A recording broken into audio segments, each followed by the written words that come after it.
Allez. Maintenant, je vais continuer avec vous, Be'ezrat Hashem, le Mesilat Yesharim. Une seconde. On y va.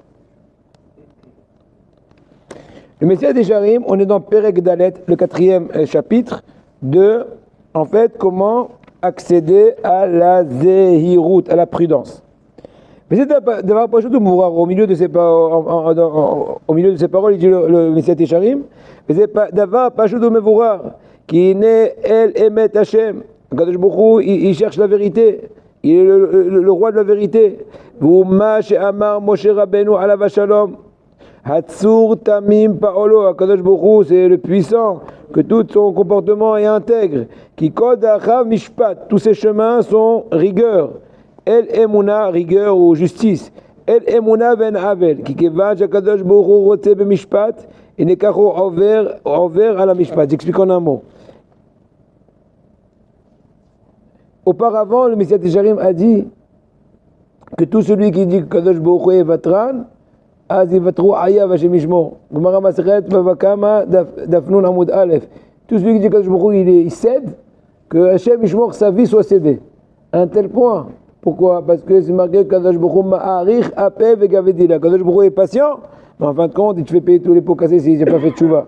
Donc ce qui veut dire aussi, même logiquement ça se comprend. Puisqu'Hachem il est vérité. Et qui dit vérité dit justice.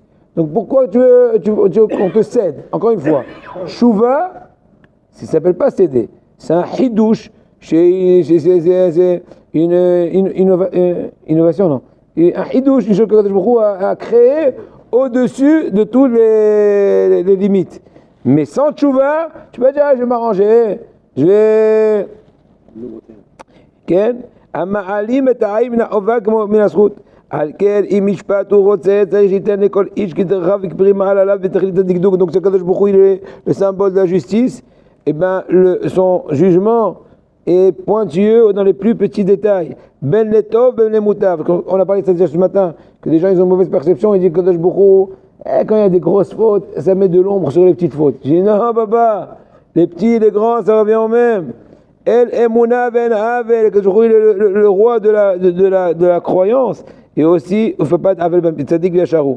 Chez Pershus Zocham V'racha, la tzaddikim et la rachaim, quand je ne fais pas de différence entre les tzaddikim et les rachaim, il n'y a pas de protection. Kikari amida v'al kol udan v'al kol et ou ma'anish v'en imalet.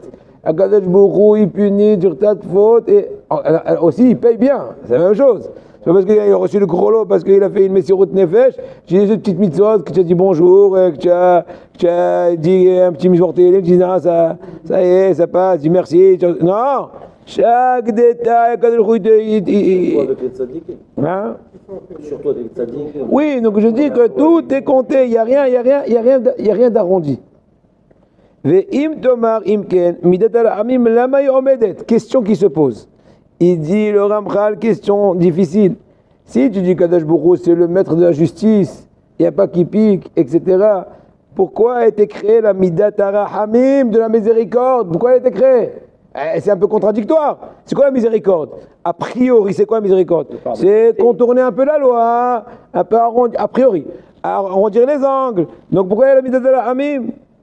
Il te dit le Ramchal qui va chez kol panim, qui va chez kol panim, Hatshuva vadaï midat al-hamim kiyumo shel olam shelo yaomed zulato klal. C'est vrai que sans la vertu de Rachamim de la miséricorde, le monde n'aurait pas tenu une seule seconde. Ve'afal pichen et midat adin loka. Mais tu avais expliqué comment.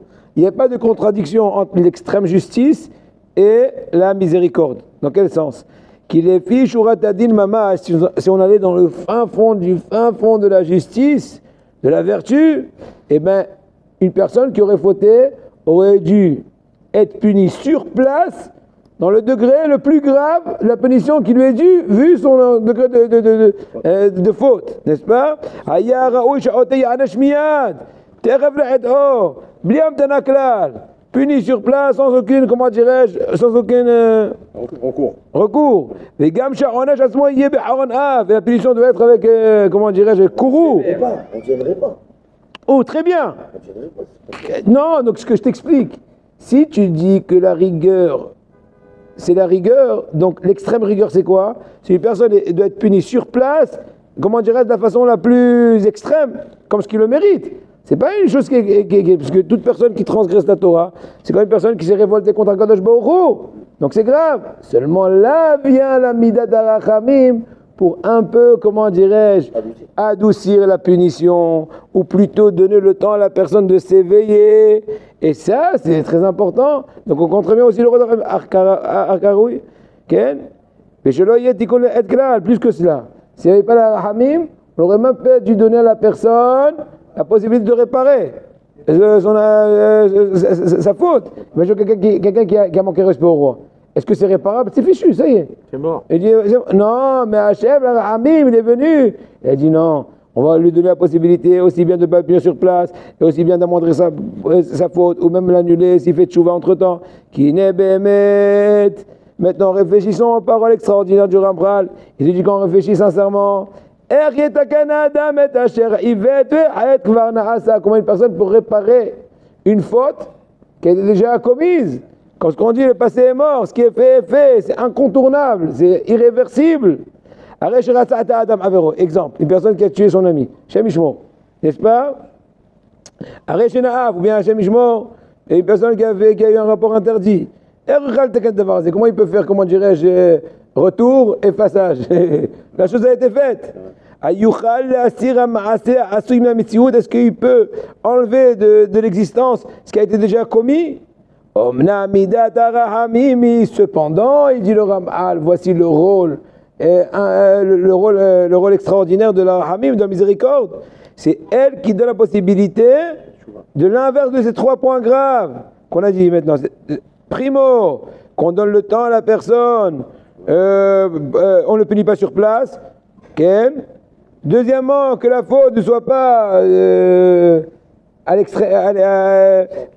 plus grave, la punition, pardon. Et que chez Tchouva, et plus que cela, on a la même possibilité de faire Tchouva complètement. 3 points, c'est grâce à la Hamim. J'étais Hachev, Akira, Taratso. Et là, regardez maintenant le secret qui dit le Ramchal, la force de la Tchouva, le voici, il est là dans Perek Dalet. J'étais Hachev, Akira, Taratson, Akira, Tamaase. En un mot, quand je suis en train d'arracher ou de déraciner ma volonté rétroactivement, eh ben c'est comme si que rétroactivement j'ai effacé l'action. Et l'idée est la suivante, que la personne est essentiellement punie, pas sur son action, mais sur la volonté qui l'a amené à son action. Et Hachem a eu un chesed gamour de dire, aujourd'hui tu regrettes très profondément, donc c'est volonté contre volonté. Regret contre volonté. Le regret de ta faute, c'est un chesed, il est considéré comme effaçant la volonté au début, avant d'avoir commis la faute. Quand celui qui fait tchouva maintenant est conscient de son erreur, de sa faute, et il reconnaît la chose, et il réfléchit sur le mal qu'il a fait, et il retourne, et il regrette. Harata Gmura, un regret complet, des Meikara. Comme ce qu'on fait à Taratet Darim. On annule de façon rétroactive tout ce qu'on a pu faire comme vœu. Mamash, Shumitna, M les gamré. Il aurait voulu, il aurait voulu que c'est dommage pourvu qu'il n'y aurait jamais eu une telle situation, une telle action que j'ai pu faire. Il a un très grand mal dans son cœur à cause de ça.